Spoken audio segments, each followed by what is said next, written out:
Jay Stone here, Cap and Ball Fanatic Channel. You know, over the 2+ years I've been a channel, I've made 7 videos under the heading of the Guns of the Confederacy. Now, they're spread out all over the channel, so they're a little hard to find. So I thought this week, while I'm working on my new content, and there is a couple of new videos coming very shortly, I thought I would stitch together all 7 of those Guns of the Confederacy videos into one ultimate guide. That'll give you a chance, without having to hunt around, to watch them all the way through, about an hour and a half, or to watch them one at a time. Now, these have been very popular videos here on the channel, so I thought, let's put them all in one spot and let people find them easy and enjoy themselves. So, on this week's video, I invite you to watch Guns of the Confederacy, the ultimate guide, here on the Cap and Ball Fanatic Channel. Hope you enjoy it.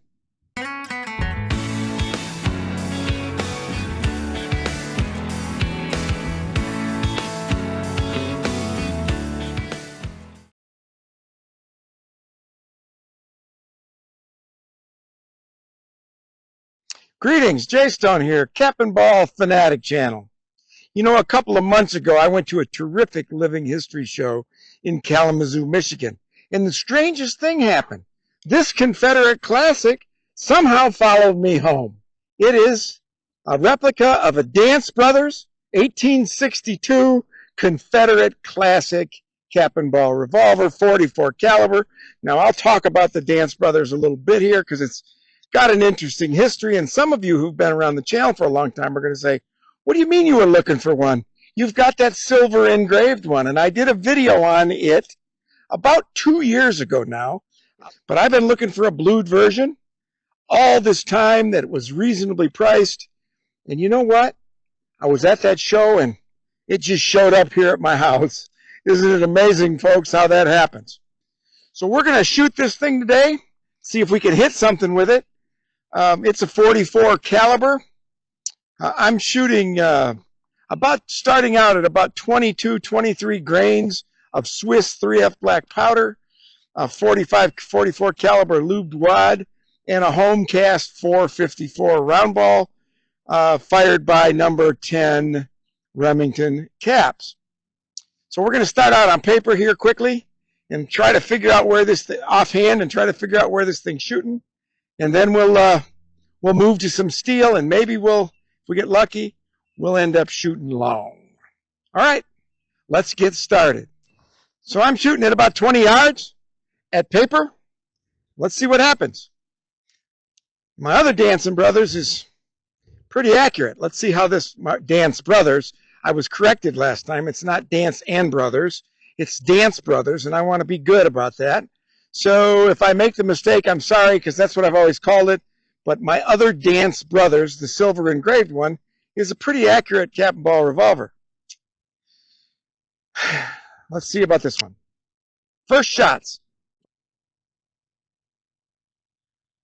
A little high to the left. That's not bad.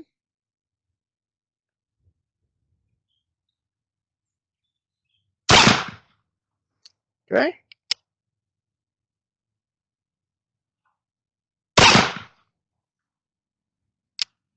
Don't know where that one went. Take your time, Jer.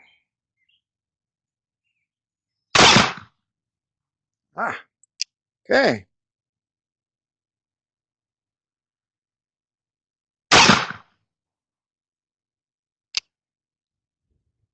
Follow through. How do you identify a Dance Brothers from other cap and ball revolvers? Well, this one makes it pretty easy. There's no recoil shield.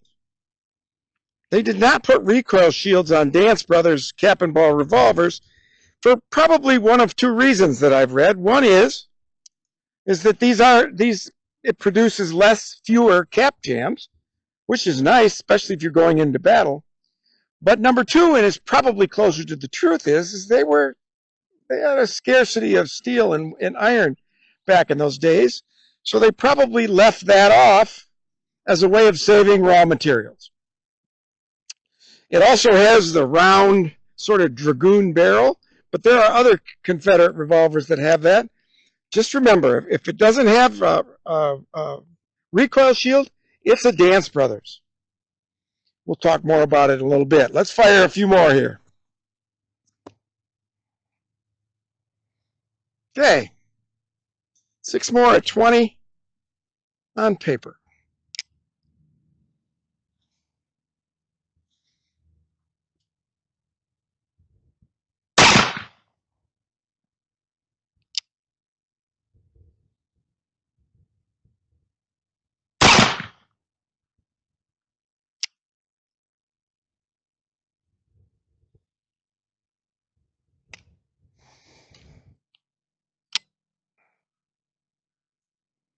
Up. We've got a, speaking of cap jams, we've got a cap that crushed itself down inside here that is stopping the hammer from getting to it. So we'll be careful with a cocked gun. We're going to go down in here and we're going to get that out of there. And now we're ready to go.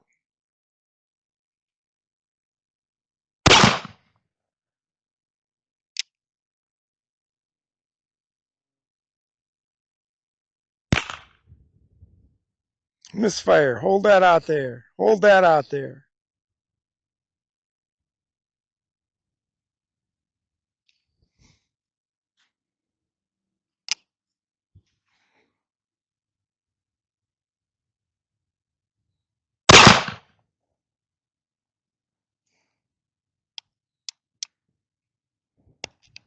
And we got one more.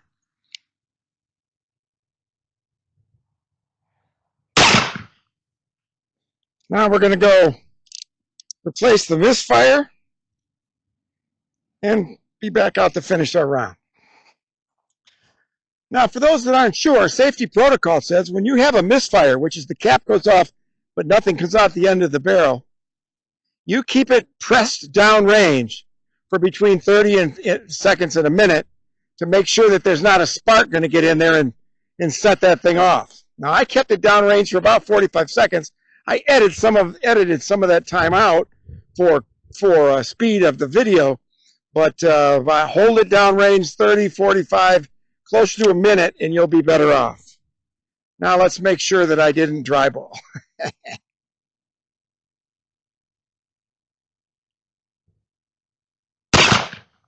That's 12 downrange on paper. Let's see how we did. All right, 10 out of 12 on paper. Let's shoot some small swinging steel. And what you're going to notice is I have a different target rack down there now with the second Bigfoot. And I have painted both Bigfoots yellow because they're special and because I want to hit them. So let's shoot, see how we do on the small steel for accuracy. About 20 yards. This is the test.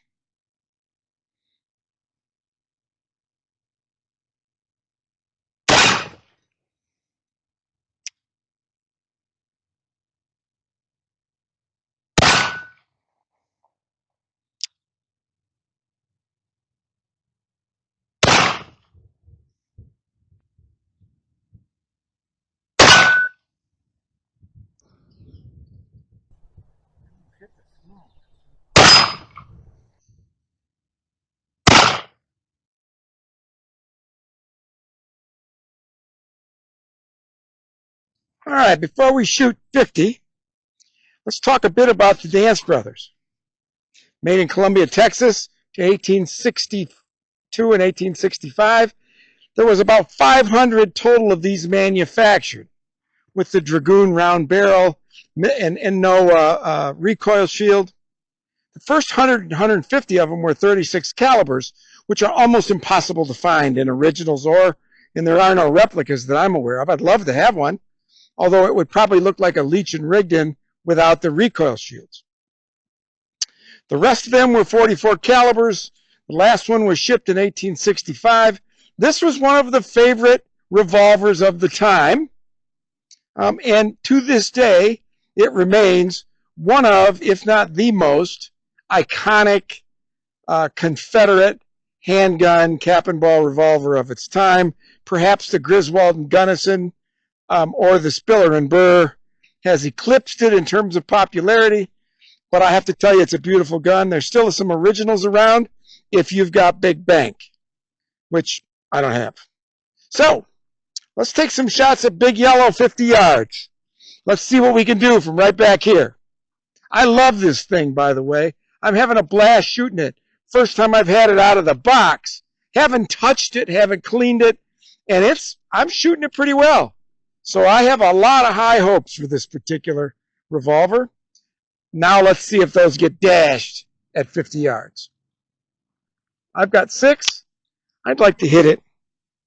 I'd like to hit it 6 times. What do you think? Let's do one at a time and see what happens. I'm low and in the middle.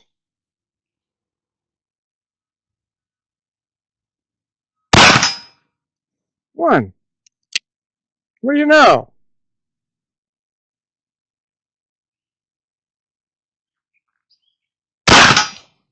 2.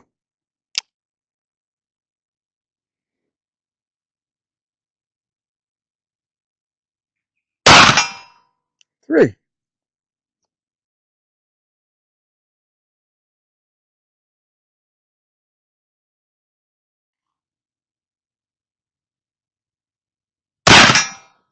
1.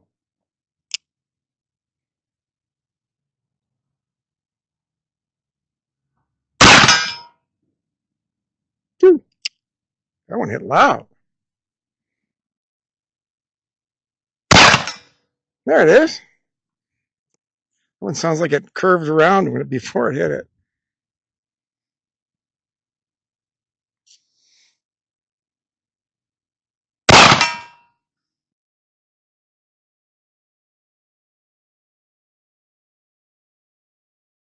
Remember, these Dance Brothers were put on an 1851 Navy frame.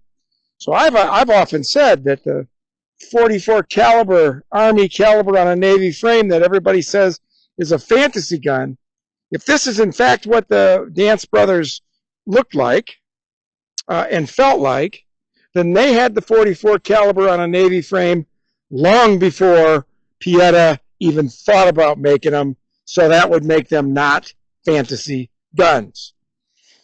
Well, there you have it. My day on the range with my new to me model year 1862 Dance Brothers. The replica made by Pietta. It's a fine shooter.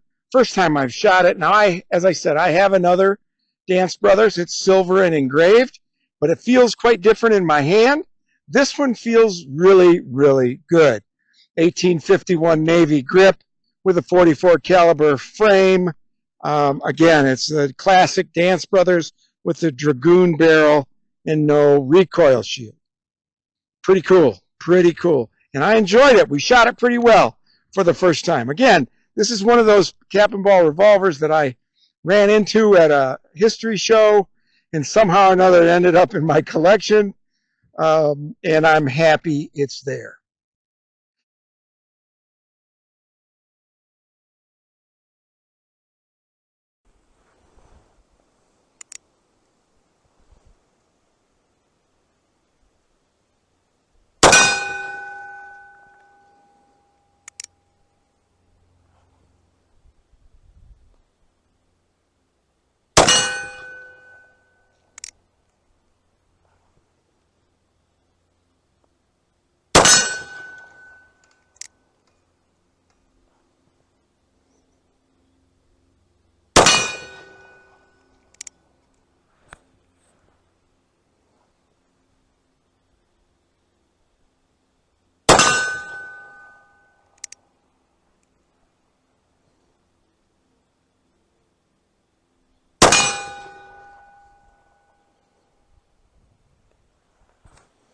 Greetings.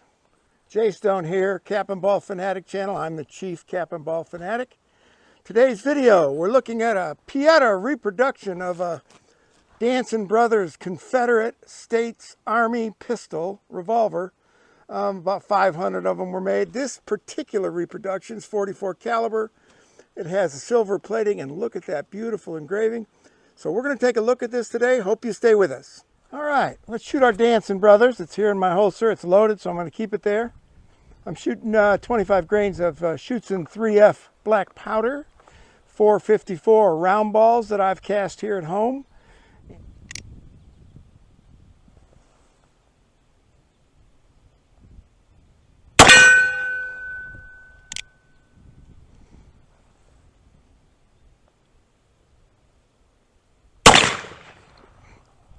Uh-oh.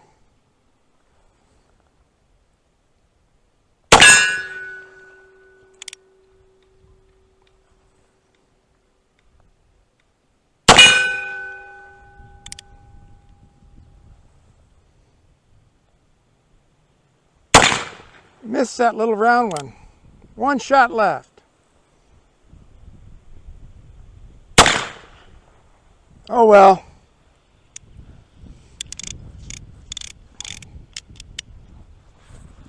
Wish I could say that the gun was getting fouled.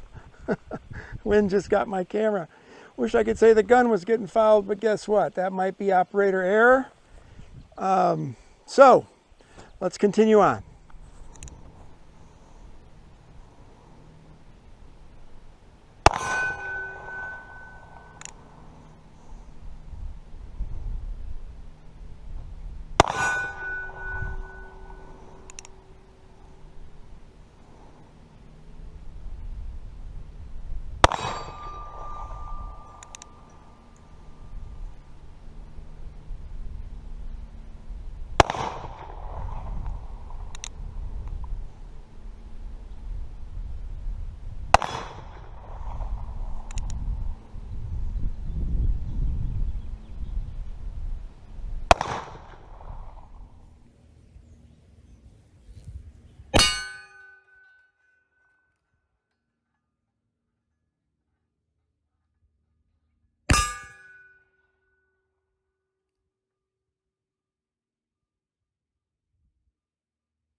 So I hope you enjoyed today's video on the Dancing Brothers 44 caliber silver engraved revolver.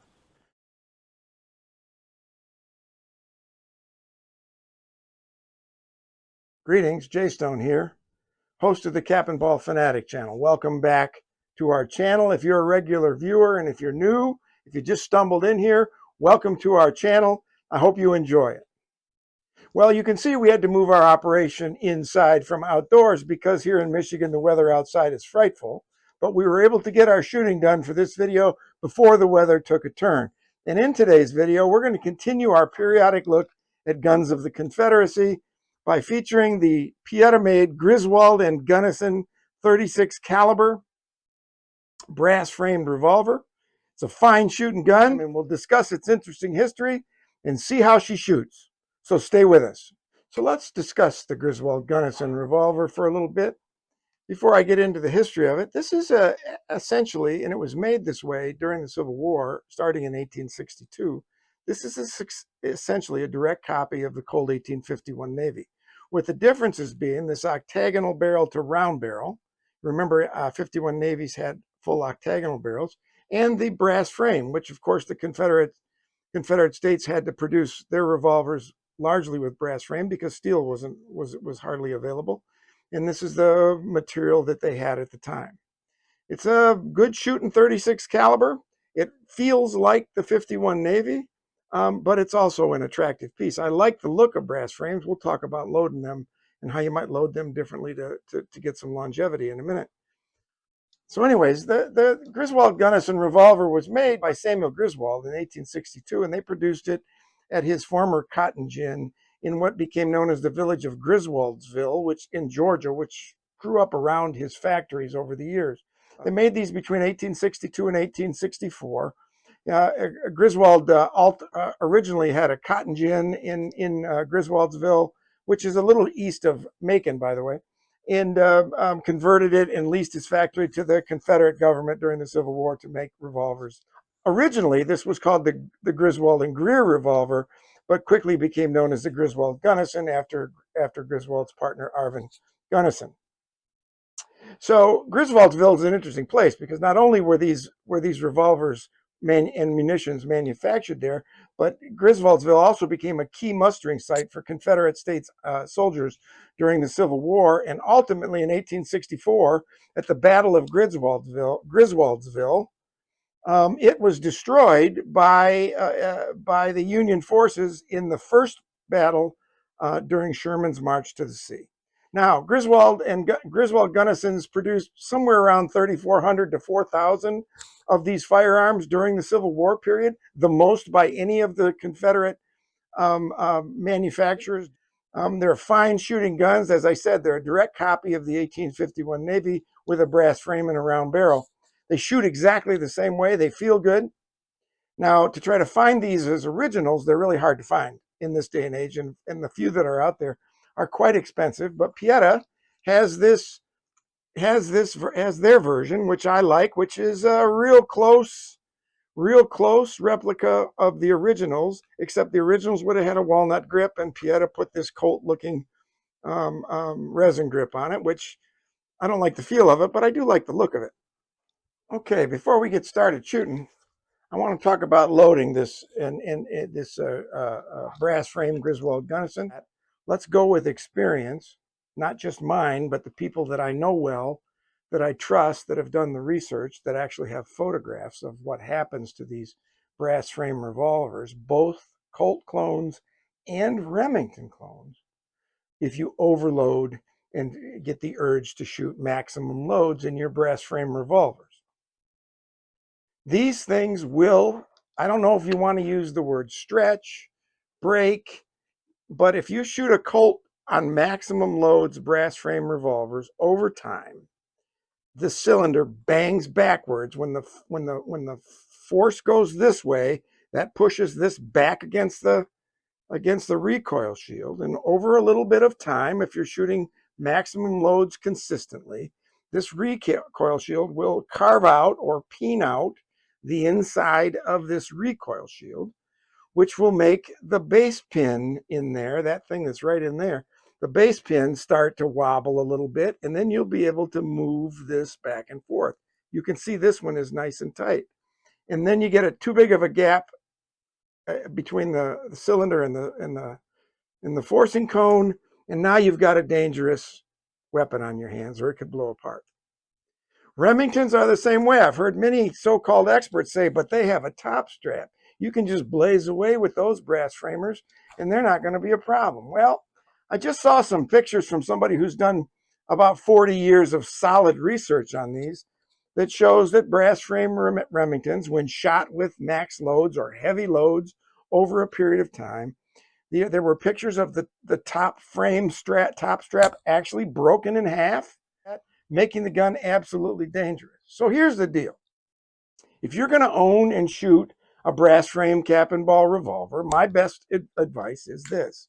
If you want it to last a long time, dial down your loads. So in this case today, what you're going to see in our video is, instead of me shooting the 20 to 22 grains of powder that I shoot when I'm shooting a steel-framed Navy or a steel-framed cap and ball revolver, I'm going to be shooting between 15 and 17 grains of powder in this particular revolver. And as you will see, that lighter load goes bang just fine and puts holes in the paper targets and makes the steel gongs echo throughout the land.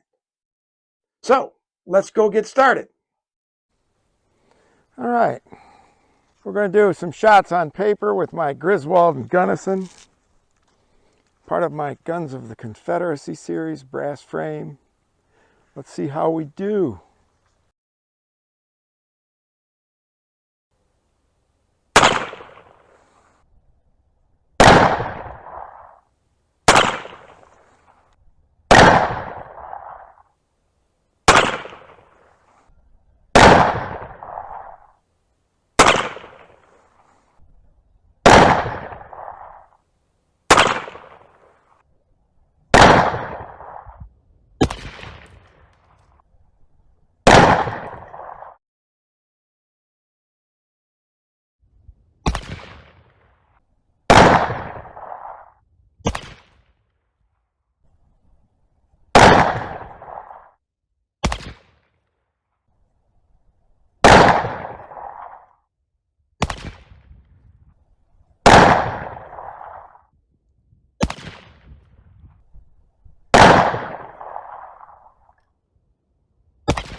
All right, Jay Stone back again after our shooting today, and I put 4 cylinders on this paper target, as you saw. So now what I'm going to do is conduct a string test to sort of see how I did with my shooter accuracy. You know, you'll recall I've done a video on this. I'll put the link in the show notes. But the string test is a 19th century way of determining the accuracy of the shooter, sort of operator error or operator accuracy, as opposed to accuracy of the gun. And what we're going for is I'm going to find out the average distance in inches from my point of aim, which is this red dot, to each one of the bullets of the shots on this paper target. So I put 20 shots on paper, and when you do the measurement to each one of these, I came up with 51 inches divided by 20 shots on paper, which gives me an average distance from my point of aim, the red dot, of 2.6 inches. Now, if you've seen other videos, you know that when I'm shooting on the range and I'm doing a string test, anything under 3 inches on average from my point of aim, I consider that to be a success. And so this, on these 20 shots, is a success.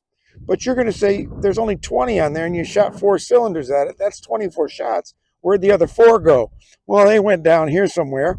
But I added, when I miss, I add 6 inches for each missed shot to my total. So then when I add 24 inches, I come up to 75 inches divided by 24. So my string, which is 4 more shots, my string test is actually still the average distance from my point of aim to my average hit is still only 3.15 inches on average, which isn't too bad. Well, listen, what I found from this revolver, it's a Pieta made. It's got the little bead sight. It's just a 1851 Navy with a brass frame and a round barrel. Feels exactly the same.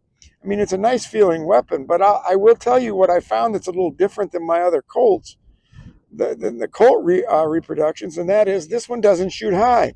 I found all through all of my cylinders and all my shooting today, and the last time I shot it, that it shoots on level with point of aim.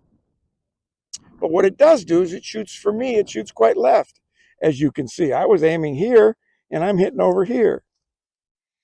And so what happened is, with the 4 that I missed, is I was aiming low like I'm used to aiming with my 51 Navies, and I was grounding these things. So it took me a little while to figure this thing out today. But I have to tell you, that's part of the fun for me, of cap and ball shooting. This is a hobby of patience, as I've said before. And part of the patience, part of the challenge, is trying to figure out how each one of these cap and ball revolver replicas that I shoot by Pieta and Uberti, all the different kinds, mostly Colts, but some Remingtons, big ones Dragoons, little ones pocket pistols. Part of the challenge is figuring out how each one shoots a little bit differently, because they all shoot a little bit differently. So when you hear people online say, oh, them Colts all shoot high, no, they don't. Some of mine do. Most of mine do. But some of them don't. Some of them shoot fairly close. Some of them shoot 8 inches high. Some of them shoot 2 inches high. Now, that's going to have to do with who's holding the firearm, the load, the powder load you're using, the size ball you're using, what kind of wind. I might have a little left going today because it's pretty windy here. So listen, this was a lot of fun. I challenge you to do the string test. Test your accuracy, your own accuracy, and don't worry so much about whether the gun is accurate, but I worry about how accurate the gun is in my hand. Because back in the day, if we were out protecting ourselves against attackers or in a gunfight or whatever, it doesn't matter whether my gun's accurate if I can't shoot it straight. So that's what the string test does.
I had a great time with you all again today. So again, this is Jay Stone. Thanks for stopping by. We'll see you on down the road the next time.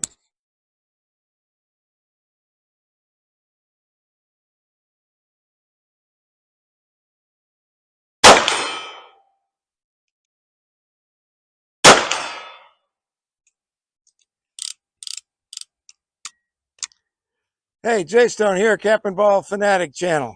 Here at the Grand Valley Cap and Ballers with friends getting in some target practice on our new pistol range. On today's video, we're shooting the Confederate classic Leech Rigdon steel frame 36 caliber cap and ball revolver manufactured by Burr. Today's video, we're shooting a classic revolver of the Confederacy, the Leech Rigdon. This replica manufactured by Burr. This is the first time I've shot it. Now, some people have asked me, why do you always shoot revolvers you get for the first time on camera? I like the challenge. It's either going to go really well or go really bad. So let's start off by putting a few on paper at 20 yards.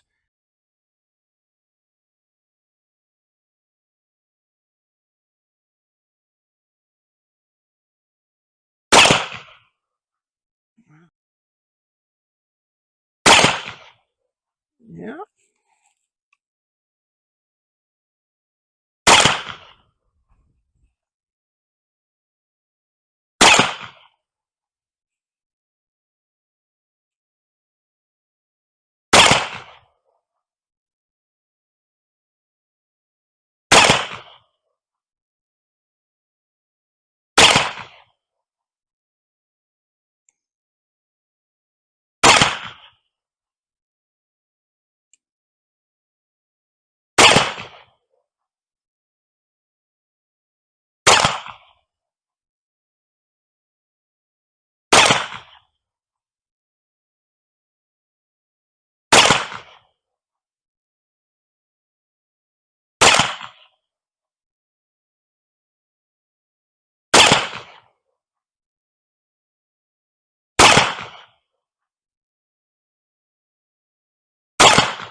So today, this is the second day of shooting on this video.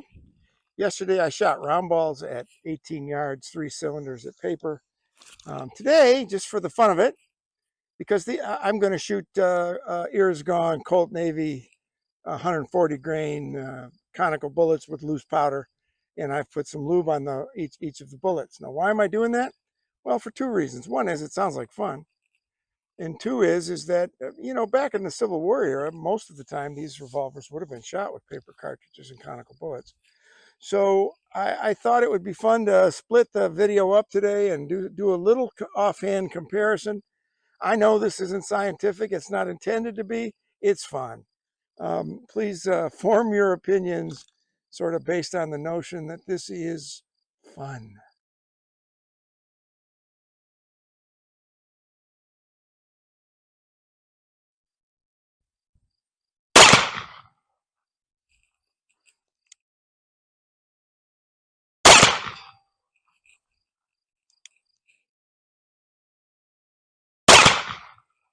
There we go, right under the bullseye.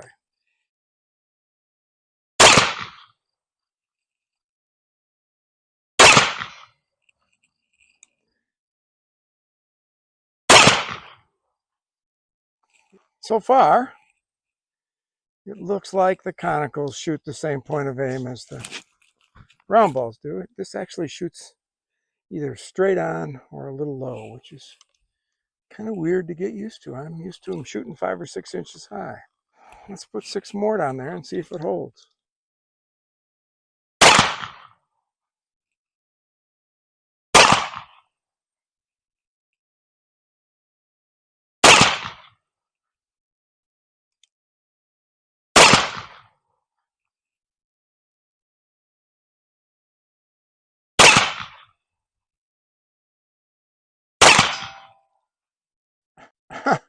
That one went through the target.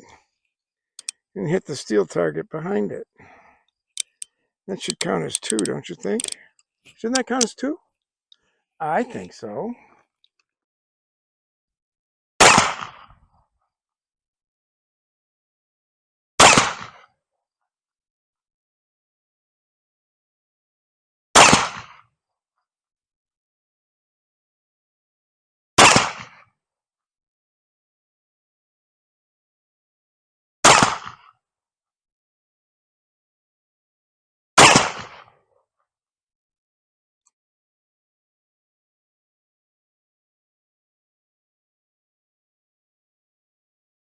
So let's talk for a minute about this Leech and Rigdon revolver. It's made by Thomas Leech and Charles Rigdon. They started their business together in 1861-ish in Memphis when they were making swords for the Confederate Army. They weren't making revolvers yet.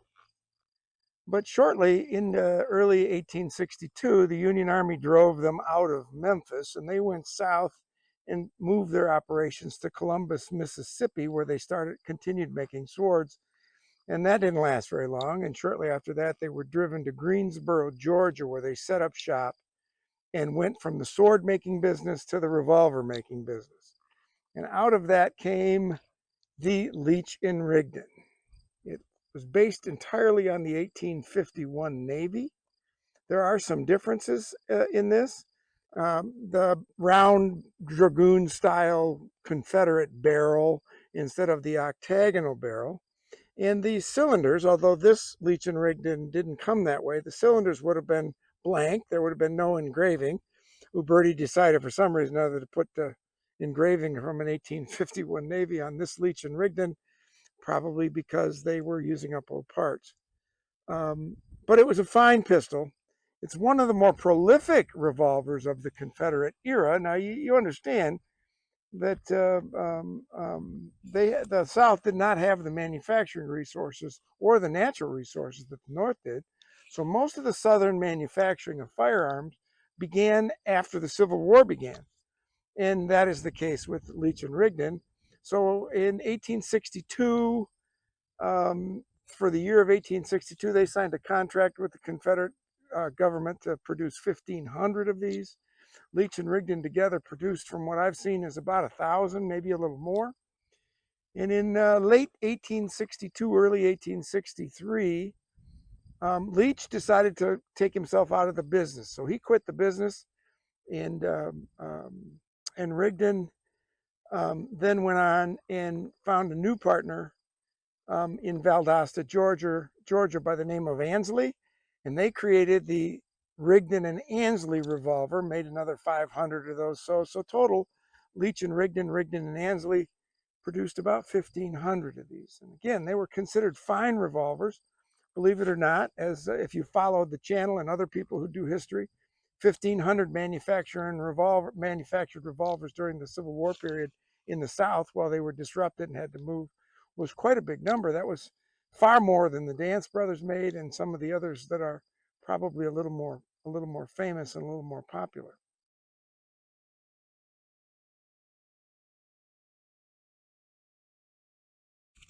We're going to start out here with 6-it, big orange at about 32, 33 yards.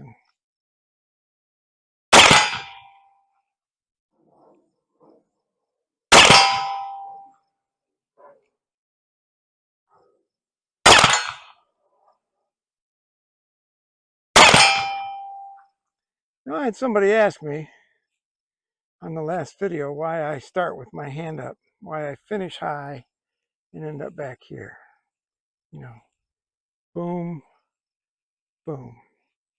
Well, in a book I read by a good friend of mine, Hugh Knight, on traditional revolver shooting during the Civil War and the training the Union Army provided, the high ready position for Union Army was about breast height, 6-8 inches from the chest. So that's the reason why I start with my hand up. Plus, the other benefit of this is it gives you sort of a rhythm to shoot. I've added the step forward. That's a rhythm from me. But also when you come back and finish here, theoretically, it allows the spent cap to fall off your cylinder easier and trickle down that cylinder trough and fall out. So, okay.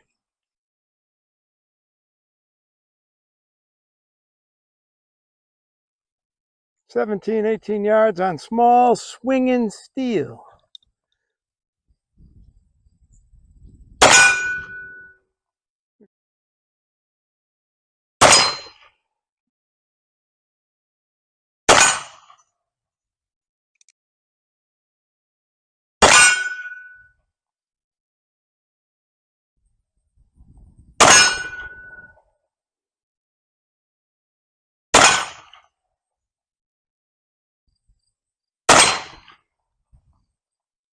Bigfoot.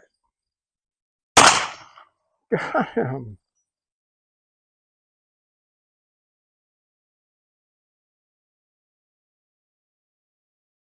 52, 53 yards. We're darn near 55. We might even be 55. Come to think of it. But we'll call her 52. Big yellow. Leech and Rigdon. Long shot.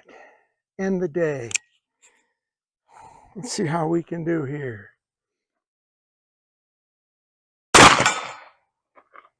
One.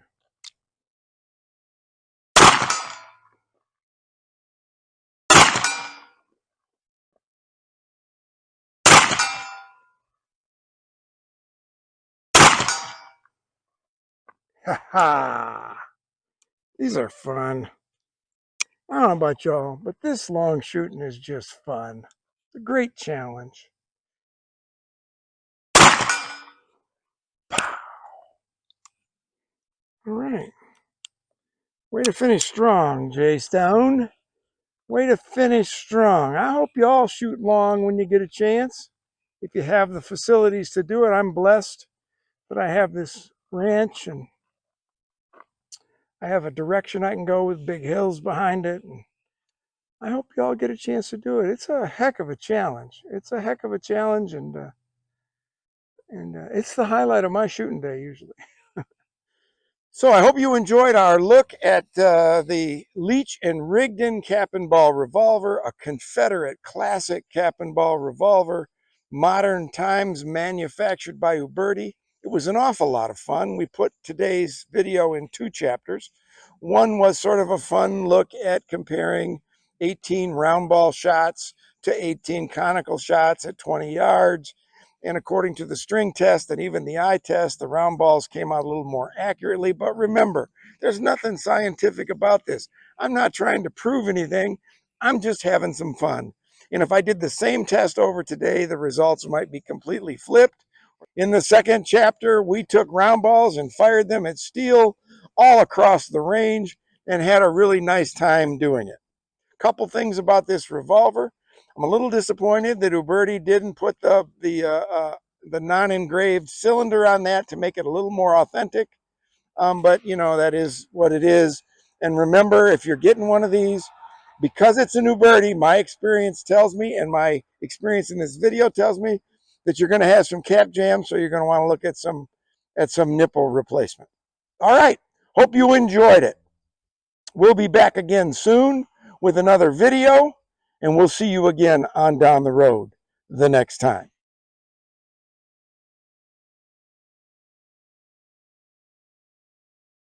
Greetings, Jay Stone here, Cap and Ball Fanatic Channel. Today, we're doing a little something different. We've got a classic revolver of the Confederacy, but it's not what you think. In today's video, we're going to shoot and discuss what some authors have called the accidental Schneider and Glassick replica. So stick around and find out why it is an accidental replica.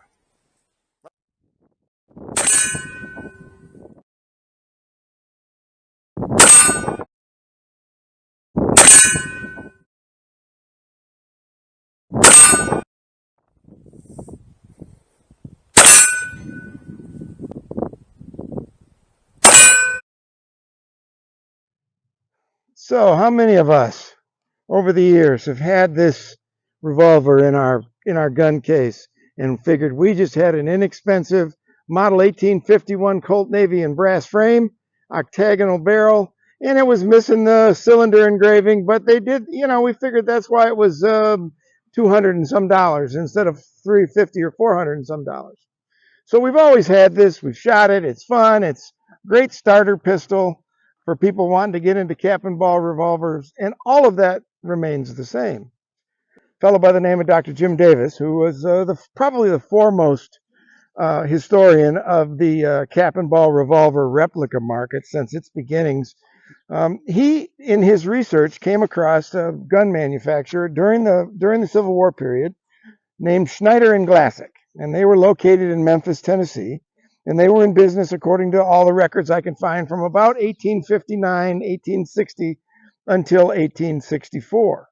And what he discovered is that Schneider Glassick, although they only produced about 50 of these, was producing basically a gun that this is modeled after. The Schneider Glassick cap and ball revolver was a brass frame copy of the 1851 Navy with an octagonal barrel and no engraving on the cylinder.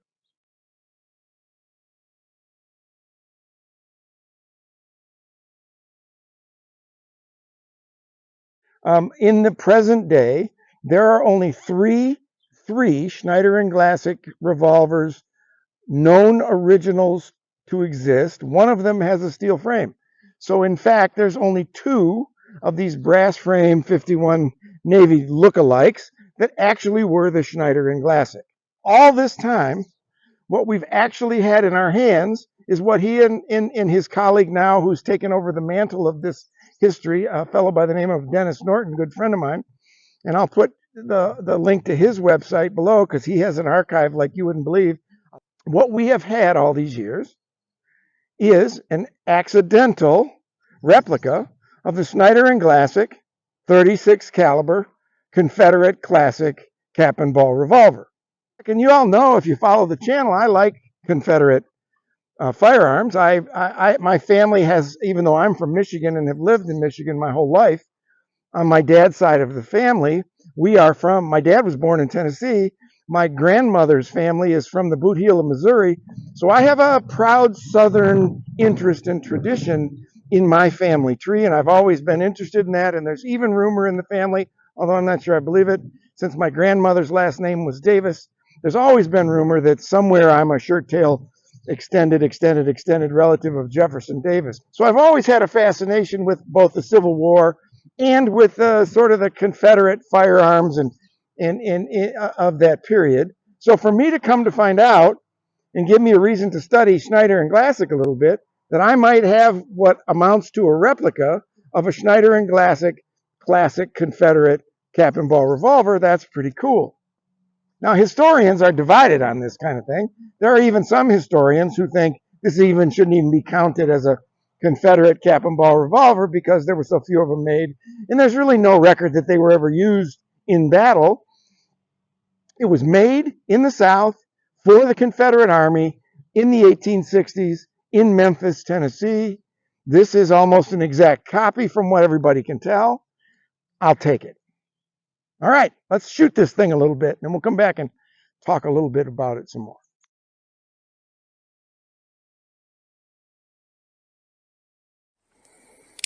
20 yards on paper. Let's see how we can do with this thing.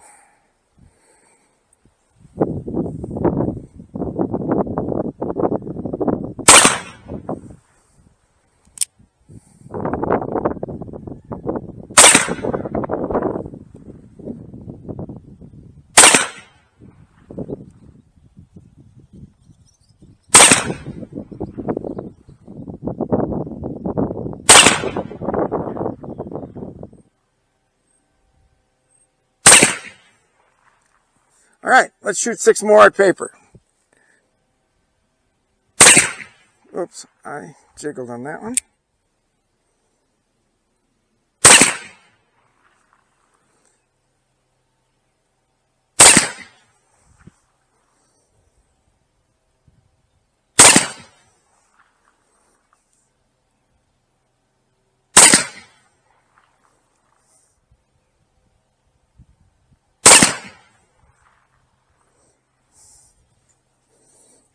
I know I'm shooting way left, I can tell you that. But that's pretty typical of these revolvers. More typical of me.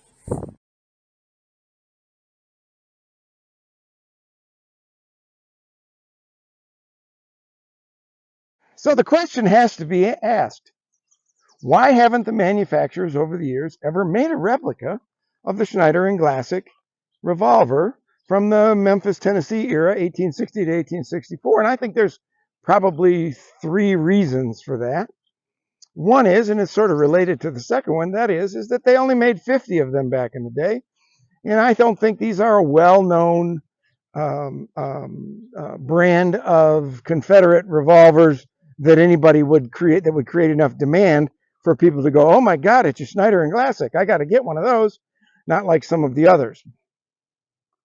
But the main reason is this. Most of the original replica drawings and methods were done because the manufacturers of the day were able to get their hands on an original of a particular gun, a Colt or a Remington. And since there are only two Schneider Glassick brass frames in the world, they've never been able to find an original. So I don't think it ever amounted to developing a replica of something they may not have even known about. So what we've been doing is buying inexpensive model 1851 Colt Navies in 36 caliber in a brass frame with an octagonal barrel and with the clean cylinder. Did not exist. This was not made other than by Schneider Glassick. So this brings it into history. So we can stop having that conversation like we do about the model 1851 Navy in 44 caliber, because there have been some photos of those around, from prototypes of those around from the 19th century. This had never been made, but now that we know it's a Schneider Glassick, guess what? It was made. Now, what's the difference between that and other Confederate revolvers? Well, you know, the Griswold Gunnison is the revolver that matches this in looks and in style more significantly than any of the others. And I have done a video on the Griswold Gunnison a little while back, and I'll talk about that a little later. But the Griswold Gunnison and most of the Confederate revolvers, they had what we call dragoon barrels, right? And that is round barrels. If you compare this to the Griswold Gunnison, everything is the same on this. Brass frame, 36 caliber cylinder with no engraving, except the octagonal barrel. So that's what separates this from a Griswold Gunnison.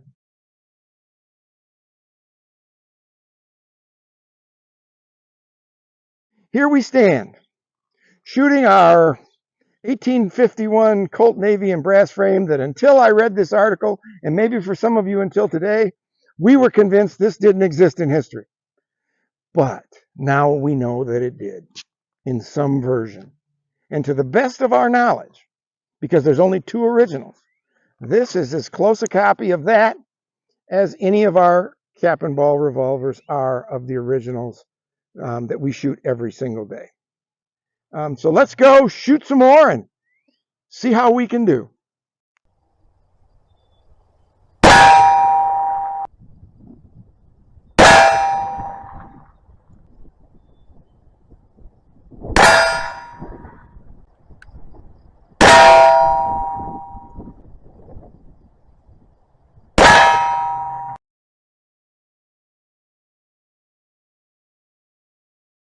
Schneider Glassick, the replica I'm claiming, 45 yards at Big Yellow.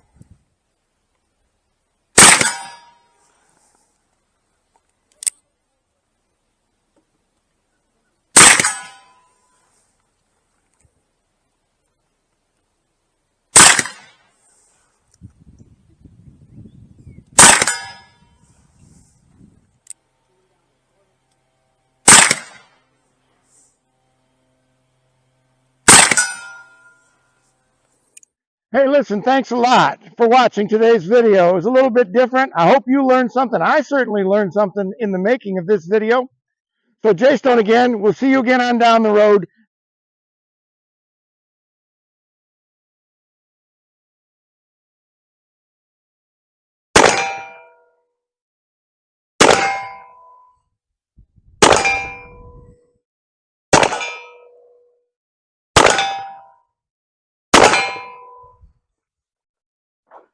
Hey, greetings, Jay Stone here, Cap and Ball Fanatic Channel. This week, we're looking at the viewer's choice #1 revolver to be featured on the channel, and that is the Spiller and Burr by Pieta.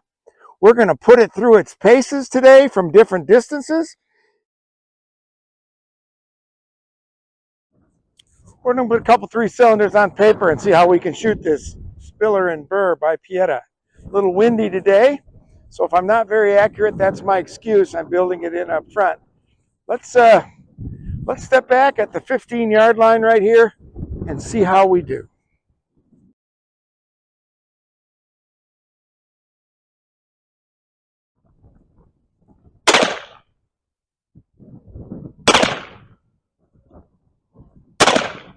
Remember, I'm aiming about 7 or 8 inches low, and these are coming in bullseye and below, so I'm going to pull it up just a little bit here. That one went a little high, so now we'll go back a little low with it. Okay. I think I see 5 or 6 on the target down there, so we'll take it. All right, cylinder number 2. Did pretty good the first time. Let's see how we do this time. It's real good.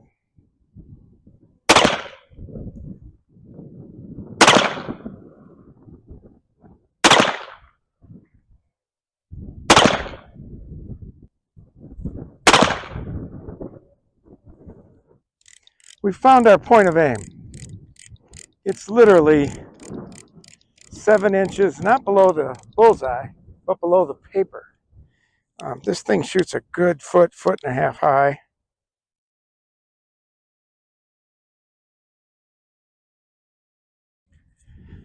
Cylinder number 3.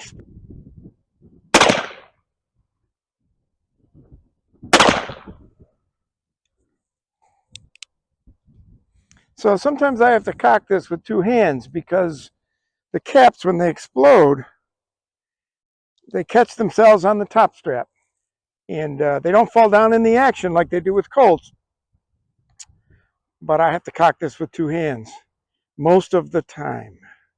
And that's kind of irritating when it comes to a 6-shooter.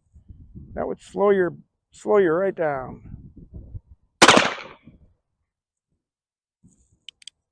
Yep, see?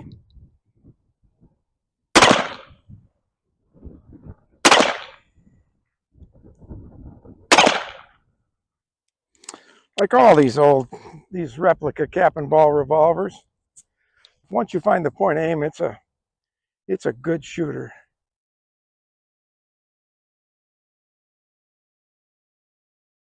As you know from the beginning of the video, I had a wind problem with my target cam. Not only when I was able to use it was the wind sound so bad that you couldn't even hear it, and it was really irritating, but also the gust came up so big that it blew my camera over, knocked it down, and broke it into about 15 pieces. So I apologize for not having my target camera on the video, but this is the target that we used, and so we'll go through it right now, and I'm going to move this up just a little bit so you can see it better. This is, I hit the target, the paper, 16 out of the 18 times. And a couple of the misses were right up front when I was trying to figure out where I was supposed to aim. When you see this up here, that's when I was playing with aim about right here. And when you see this down in here, I was shooting, 7 or 8 inches below the target. So 16 out of 18 on target. You can see the adjustments that I had to make as we went through. But by the end of these, we were doing pretty darn well. So the string test is our 19th century Union Army way of testing shooter accuracy over firearm precision. So what we do is we take our point of aim, which is the red dot, and we measure how many inches each one is, each shot that hit the paper is, from the point of aim. We add all of those up and divide by the number of shots. So when we add all these up, we came to 47 total inches divided by the 16 shots on paper, which means that my average distance from my point of aim with each shot was 2.94 inches. And as I've said before in other videos where I've done this, my standard, sort of what's acceptable to me, that feels like I have some competence happening, is 3 inches or less at any distance. So not bad at all. It's acceptable to me. With more practice, this will get better, hopefully. So today we've had a good day. Now we're going to come back. We're going to shoot some steel from a little further away, and then we're going to shoot big yellow from a little further away yet, and see how far we can run this gun back, this revolver back, and see what the range of this thing is. So I give you a good look at the Spiller and Burr by Pieta.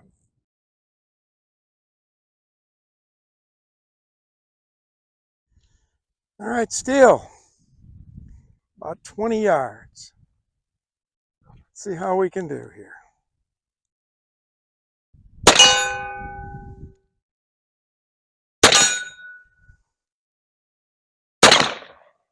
Ah, missed that one.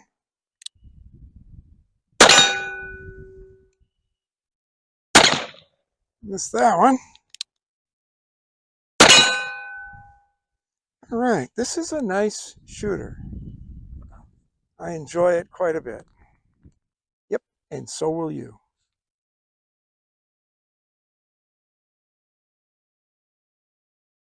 Just a little history before we start shooting at 25 yards on steel. This particular model of the Spiller and Burr, the one that's the most prevalent and was the most prevalent during the Civil War, is called the first model, second type. It was made through a partnership with a fellow by the name of James Burton, who was the superintendent of the Richmond Armory, along with Misters Spiller and Burr, who were rich investors of the time, and they partnered up to make what became known as the Spiller and Burr, modeled after the Whitney revolver. This one is different than the first model, first type, in that it has a shorter barrel, 6.5 inches. It has the full thick frame where the barrel screws into the frame. And this is the one that passed all the ordnance tests and became one of the handguns of the Confederate Army during the Civil War. So let's shoot this thing at 25 yards on steel. You'll be able to hear if I'm successful, and let's see how we can do. Thing shoots really high, so I'm going to be aiming low.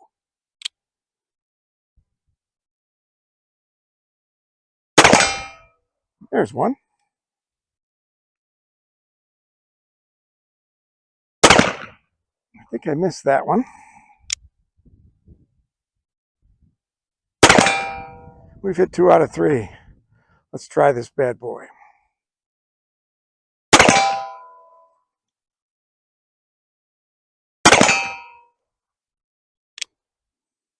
Shooting pretty well at 25.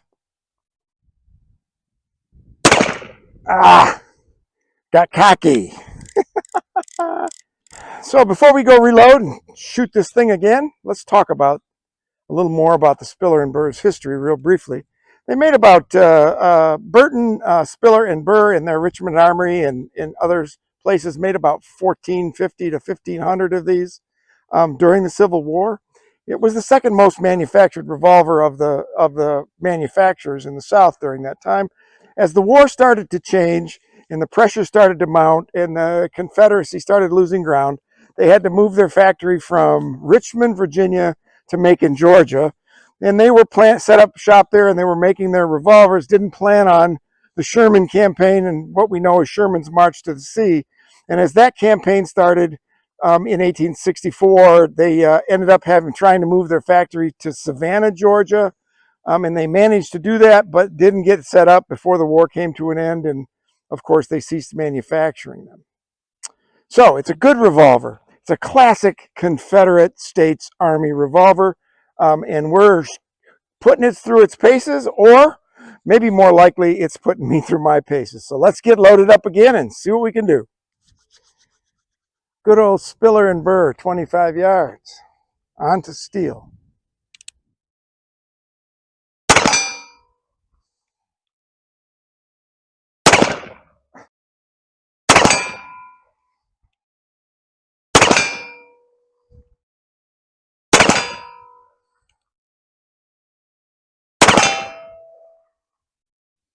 Okay, so I think we found it at 25 yards.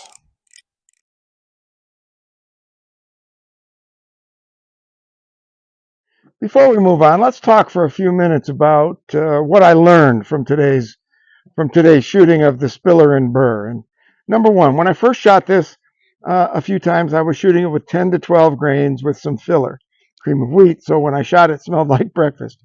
I wasn't comfortable with that load. I know it's a brass frame. We're supposed to load them down. If this were a steel framed 36 caliber revolver of the same size, I would have shot this with 20 to 22 grains of either 3FG black powder or Pirate XP.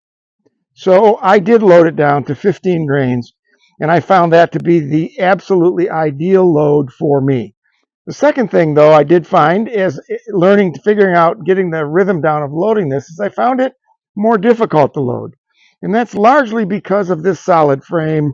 And if you can see in there really carefully, when you put your round ball on your cylinder and you spin that, it spins in and it bangs against the back of the frame. And it's a little harder to get your fingers in there to get this stuff loaded. So it took me a minute to sort of get the rhythm of loading. But once I got that down, it was fine. And then the third thing is that the nipples, the stock nipples on this revolver are smaller than they are on other Piettas. So I was finally able to use my CCI number 10s. But after they started getting fouled up, it took quite a bit of effort to get those bad boys on. But I have now since ordered a set of slick shot nipples. But the biggest thing that I learned about this particular revolver is its point of aim is very low. This thing shoots at least 12 inches, if not 13 inches high. As you saw in the video, I was shooting down beneath the paper. When I shot the steel targets at 20 yards, I was aiming into the ground in front of the target, and it was hitting them just fine. And when I was shooting at Big Yellow, again, even from back at 25 yards, I was shooting a good 6, 8, 10 inches below the target. And despite the fact that that target is tall, most of my hits were all along the top of that thing. So this thing shoots really high, but once you figure it out, shoots really well. Those are really the main lessons that I learned from this. Now, before we go, is that I'm going to take the last shots of the day, moving back to 36 yards. I'm going to put myself to the test and see if I can hit that target at 36 yards more than once out of 6.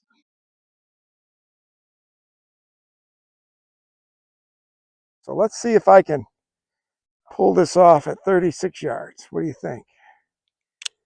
I'm not taking any bets.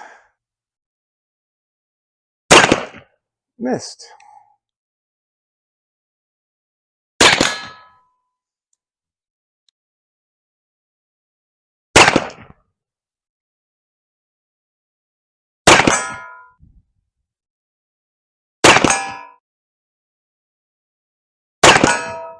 All right, there you had it. 4 out of 6 on steel from 36 yards. In my book, I passed the test. I'll take 4 out of 6 on steel from 36 yards and deeper all day long with any of my revolvers, but especially with the Spiller and Burr, which quite frankly felt really different in my hand. The grip frame felt different in my hand. I found myself finding it difficult to get used to shooting this particular revolver, but as the day went on, you saw that at least my accuracy got a little better. So, it's coming. I'm going to keep shooting this. Y'all got me into firing this gun a lot over the last couple of days, and now I like it, and so it's going to have to become part of my rotation.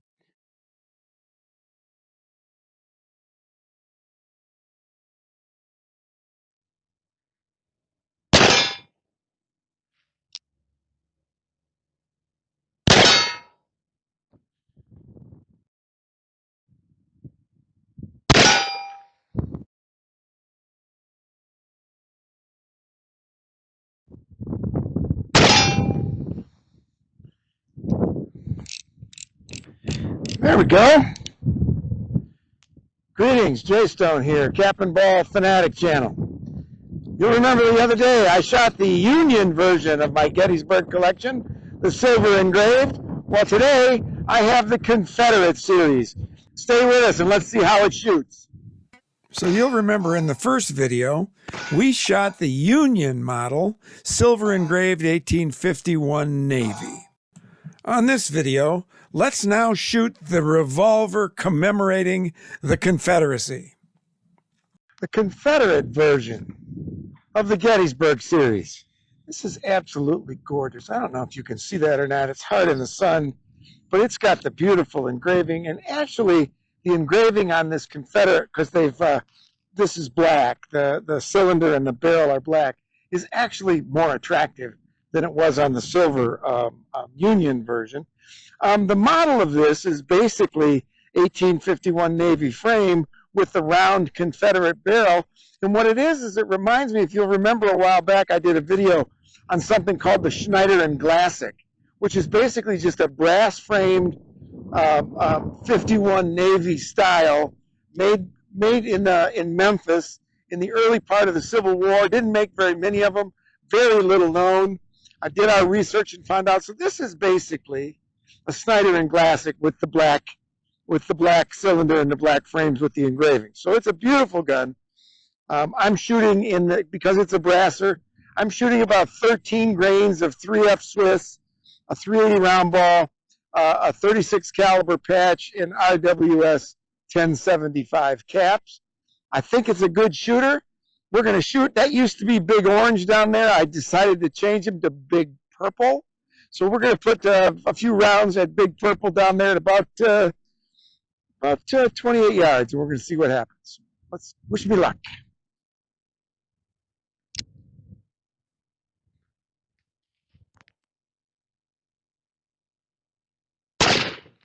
Missed that one. Again, we're shooting. Who cares?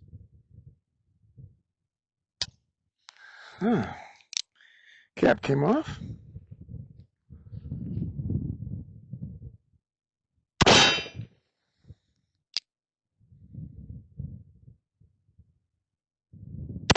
Yeah, Big Purple. I thought we'd go from Big Orange to Big Purple. I like purple.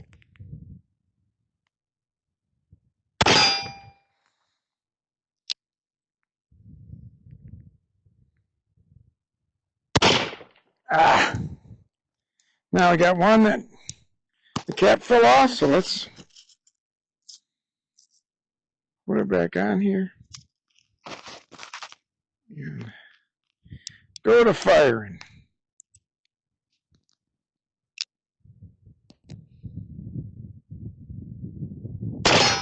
There we go. I think that's about 4 or 5 out of 6 at 28 yards. It's a beautiful day. Let's do some more.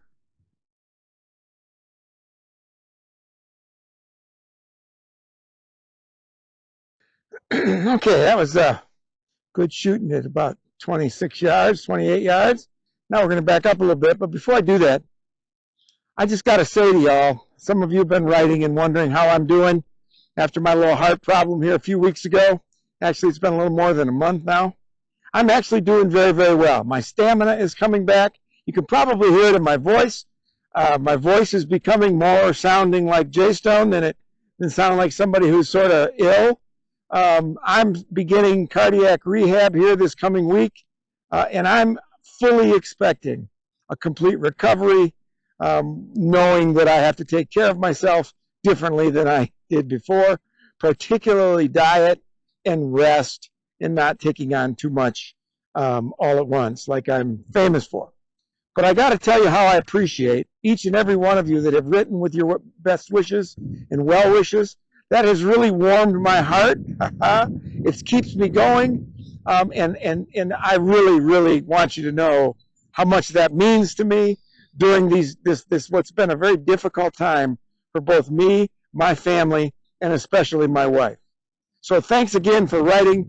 I'm doing fine. So let's move back and see if we can't hit Big Purple down here with a few more from this Confederate version of the Gettysburg Commemorative cap and ball revolver. This is about 30 yards.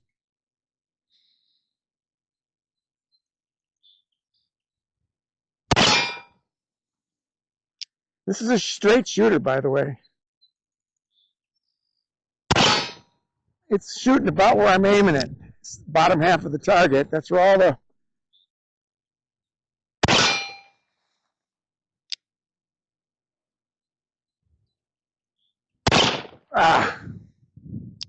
jiggled.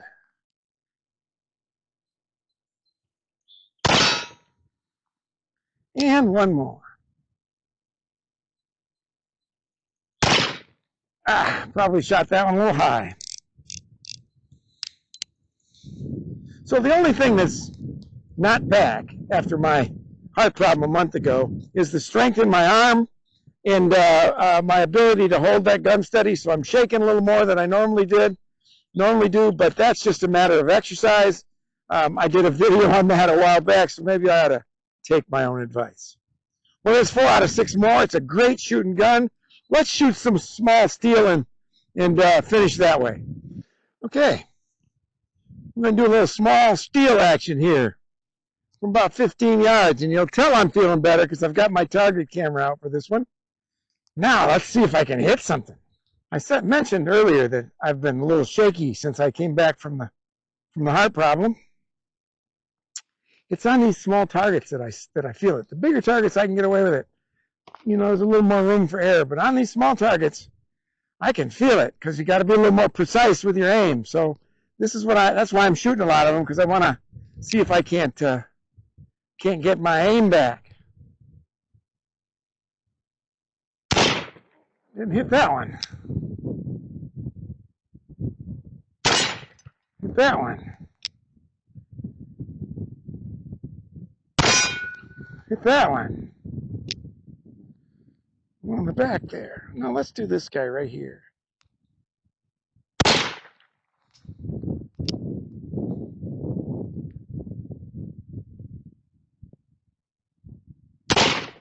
Got it. And we got one more.